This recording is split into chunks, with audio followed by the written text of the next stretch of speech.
गोदान बोसोरनि आरो नैबे थांनाय मागोनि नोंथांनि चेनेल नायग्रा बयनिसिमबो रायजो राजानिसिम खुलुमनाय बावहरबाय। नोंथांनि जि मोनसे प्रश्न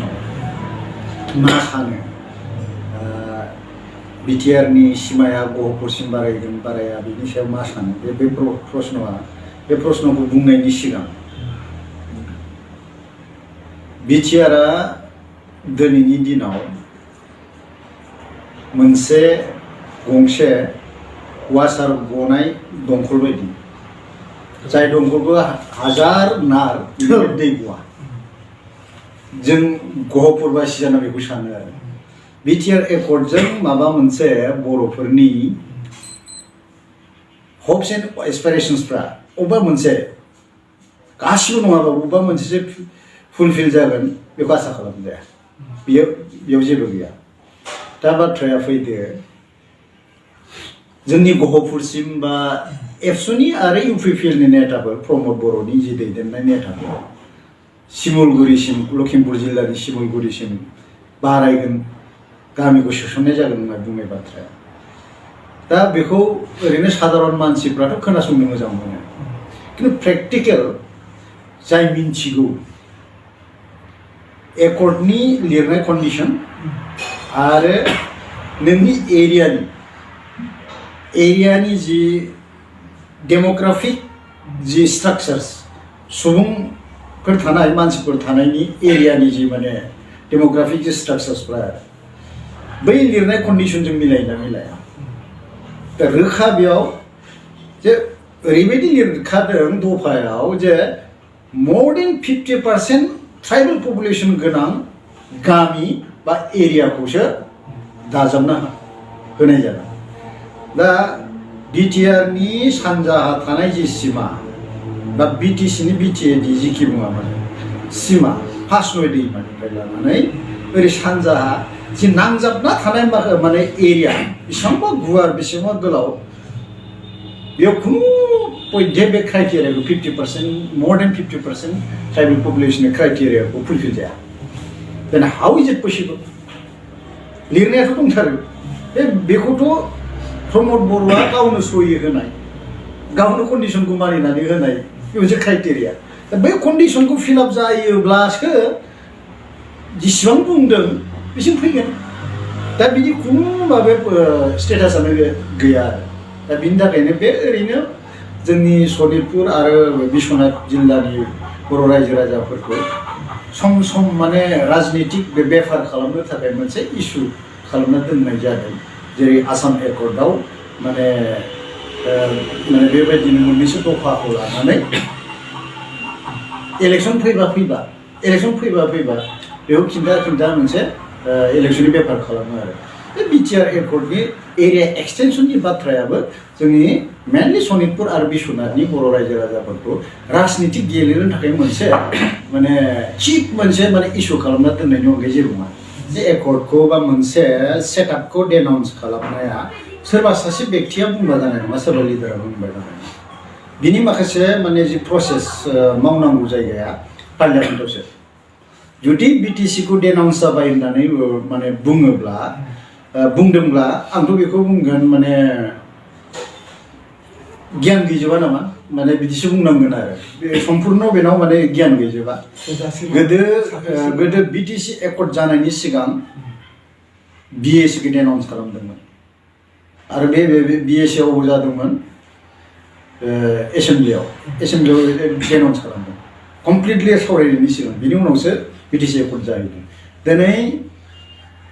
बिटिआर एकर्ड खालामनायनि सिगां जुदि बिटिसिखौ डेनाउन्स खालामबाय होननानै पार्लियामेन्टआव जुदि बेखौ बिल लाबोनानै खिन्थायोमोनब्ला जों बेखौ एक्सेप्ट खालामगौमोन आरो बिटिसिनि डेनाउन्स जानाय बुंनाया बे अगियाननि बाथ्रा आरोना बेखौ गोरों गोरा मानसिफ्राथ' बेखौ माने अगियाननिखौसो बुंगोन आरोना बेनि अनगायैथ' आरो मा बुंबावनो बिटिआरआव हाबगोन होननाय बिलिबाथ' दिनैनि बाथ्रा नङा जेब्ला एकर्डखौ खालामनानै एमअएसआ जोंनि आखायाव गोग्लैदों बेयावनो जोङो गोबां गोरों गोरा मानसिफोरजों लानानै बेखौ पर्जालसना खालामदों एनालाइसिस खालामदों फरायदों आरो बुजिदों बिनिफ्रायनो आं क्लियारखा जे जोंनि गहपुरसिम बा लखिमपुरनि बे सिमलगुरिसिम बिटिआरआ सफैला बेयावनो कनफार्म आरो मानो होनोब्ला बिसोरनि जि माने एमओएसनि जि दफाफोर बे दफाफोरनि माने माबायाव जि कन्डिशन्सफोर लिरना लाबोदों आरो बे बाउन्डारि बारायनायनि बाथ्राखौ लानानै नोङो खाथियाव थानाय सिमाजों नांजाबना थानाय अबेबा एरियाया अबेबा गामिया जुदि मोर देन 50% ट्राइबेल पपुलेसन दङब्ला बे एरिया बा बे गामिखौसो सोसनगोन होननाय जादों दा नोङो बिटिआरनि सानजाहा थानाय सिमा पासमि दैनिफ्राय सानजाहा जेसेबां एरिया दं जोंनि गहपुरसिम बे एरियासिम जुदि माने सफैनोब्ला बै नांजाबना थानाय एरियानि माबाखौ नों 10-15 किल'मिटारसो नों एरियाखौ नाय आरो बेयाव खुनु पयधे माने 50% क्राइटेरियाखौ मिटाप जाया होमबा बोरै नोंनि माने माबाया बे बिटिआरआ जोंनि गहपुरसिम सफैगोन होननानै आसा खालामो बै जे दिनखालि एकर्ड जादों 27 जानुवारि 2020 नि ओइदिनखालिनि माने बेलासियाव मोननाय लोगो लोगो जों बे बाथ्राखौ दिल्लीयाव थानायाव जों कनफार्म जाखादों जे बे जोंना जाला प्रमद बर'आथ' मा बुङा प्रमद बर'आ मा बुङा बोरमाया माखौ जाया एखेसो बिनि खुगाया जेब्लाबो लेब लेब लेब बुंबाय थागोन खिन्थु गाव मा बुंदों बेयाव मा इमप्लाइड सेन्स दङ बेखौ गावनो बुजियाखै दा हमना लादो final and comprehensive solution to their demands थारमाने बर' माहारिनि जि डिमान्ड्सफोर दङमोन बेयाव फाइनाल आरो माने एकदम कम्प्रिहेन्सिभ माने सल्युसन जाबाय समाधान जाबाय बेनिफ्राय आरो नांला थारमाने जोंनि माने बर'फ्रा जि आलादा बर'लेण्ड बिनानै मोनसे रायजो आलादा माने सेपारेट स्टेट दानानै गावनि राव हारिमुखौ प्रटेक्सन होनानै मोनसे गेरेमसा रायजो दानायनि जि सिमां दंमोन बे कमप्लिटलि माने माबा जाबाय होननानै सल्युसन जाबाय होननानै बे फुलफिल जाबाय होननानै बे लिरना गारबोबाय ओमफ्राय बेखौनो बे माने मा होनबावो बे दा गासिबो माने लासै लासै जालांगोन अबेयाव फाइनाल एन्ड माने कम्प्रिहेन्सिभ सल्युसन नुखो दे दिनै रावा मा जाखो दिनै 8 सिडुलाव हाबखानाय रावा दिनै बोरै माने एस'सियेट अफिसियेल लेंगुवेज मानो स्टेटास होजाखो नों माबायाव बे अफिसियेल लेंगुवेजसो जानांगौ one of the official language of Assam not associate as a 8 सिडुलाव हाबनाय मोनसे स्टेटास आरो दा नुबाय जोंथ' बिटिआर बासि नङा जों बिटिसिनिबो नङा नोंथांमोननि बे एरियानि माने साइनबर्डफ्राव एसामिसआ माने प्राधान्य मोनदों इभेन बर'आनो माने बर' रावजों लिरनाय माबायानो गैया नै दा माने क'क्राझार मेडिकेल कलेजनि दावराव जाबाय थादों बे क'क्राझार मेडिकेल कलेजाव रुपनाथ ब्रह्म माने मेडिकेल माने सिभिल हस्पिटालखौ लांसिगोन बिनि माबाखौबो नायलाय साइनबर्डखौबो दिनै मैया नुदां क'क्राझार डिस्ट्रिक्ट एबसुनि मानसिफोरा माने माबाखौ बोख्लायहैदों गावनि जेराव माने 6 सिडुल मा मोनसे माने ट्राइबेलनि अबेबा मोनसे ट्राइबेलनि राइट्स एन्ड प्रिभिलेज एन्ड कालचारखौ प्रिजार्भ खालामनो मोनसे बेबस्था खालामना होनो बेयाव जुदि गावनि रावा जुदि माने नेग्लेक्ट जानांगौब्ला मा अबस्था जागोन बेथ' लाजिथावना बाथ्रा आरो मोनसे बाथ्राखौ जों बुङो माने जों खोनानानै एसे लाजिनाय मोनखाङो आरो बेयाव डेम'क्रेटिक जिखि जाया माने धरना सरना बर'नि दल संगठना माने होनो नागिरोब्ला माने पुलिसा गाग्लोबो खिन्थु बे एखे माने जायगायावनो गुबुन हारिनि गरखाफ्रा दावराव दावसि खालामबाय थानो धरना होनो हायो राजबंशीफ्रा माने आलादा माने क्षमताफोर बिनो बेयाव प्रग्राम लानो हायो खिन्थु बर'नि दल संगठना डेम'क्रेटिक भाबे आन्दलन खालामनो बा धरना होनोबा बेखौ होआ बेनोथ' जादों बे मानि थाखाय जादों बेलाय थारमाने मावजिया माने हा गुरै नुबाय नालाय खिबाय हाखौ सोर गुरै खालामना होदों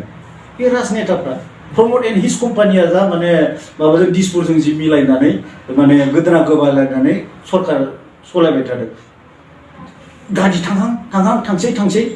इसे माबा जाबानो सार होननानै आथिं हमैनाय गुरै मोनदों नालाय माबाखागोन नोंबो माने जोंबो जोंनि हारियाबो सोरबा सासे माने सासक जानायनि उनाव सोरखौबा गुरै मोनोबा गादबखागोन बे मोनसे नेचुरेल कर्सखा दानि एक्जिस्टिं जायफोर माने सासनाव थानाय बिसिनि प्रमोद एन्ड हिज कम्पानियाव थानाय गासिखौबो आं माने नङा माने सेक्रिफाइस गैया बा कन्ट्रिबिउसन गैया बुङाखै दङ गोबां दङ खिन्थु कम्पेरेबल टु गहपुरबासि बे माने बड'लेण्ड आन्दलनाव बड'फा उपेन्द्रनाथ ब्रह्मनि मोनसे सिमां आरो बिनि आदर्शजों माने मोनसे मुभमेन्ट सोलिबोनाय जांख्रिथाय सोलायबोनायाव जि गहपुरबासिया बिहोमा होदोंना बिसिबां पपुलेसन दं गहपुराव जों माने पपुलेसन एज ए साब डिभिजन हिसाबै नायोब्ला नट मोर देन माने 60,000 पपुलेसन 60,000नि बारा गैया जों दा बेबायदि जायगानिफ्राय आसाम सरकारनि गोहोजों नांनानै जोङो माने न' सावजानानै मासाकार खालामजानानै मोनसे नेशनेल लेभेल माबायाव मिडियानि एट्रेक्शननि पइन्ट जादोंमोन जायनि थाखाय गभर्नमेन्ट अफ इन्डियाया ट्राइपार्टाइट टक खालामनो थाखाय प्रथम माने लेंनाय जादोंमोन अनलि बिकज अफ गहपुराव जों माने सेक्रिफाइस खालामनायनि थाखाय गहपुराव जों सावजानायनि थाखाय गहपुराव जों बुथारजानायनि थाखाय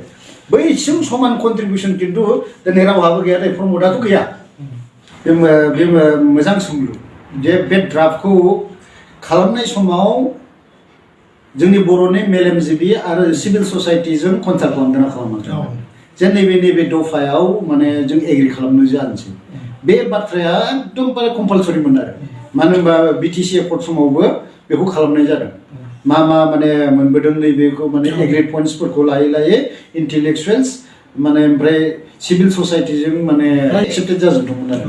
दा बे बाथ्राखौनो मावजानो लुगैदोंमोन जोंबो मिथिया जे ड्राफ्टआव मा फैगोन एकर्डआव मा फैगोन इभेन माने रन्जन दैमारिया गावनो बुंदों दा इभेन धीरेन बर'आव बुंबाय थायो आरो दा एकर्डआव माने क्ल'जआव मा लिरनाय जों जेबो मिथिया बिनिफ्राय बुजियो जे बे अबेबा मोनसे एकदम कमप्लिटलि माने प्लानिं खालामखानानै रेडिमेड खालामनानै सहि होनाय आरो दा पिस एकर्डनि नामाव सहि होबाय रन्जन दैमारि बिथाङा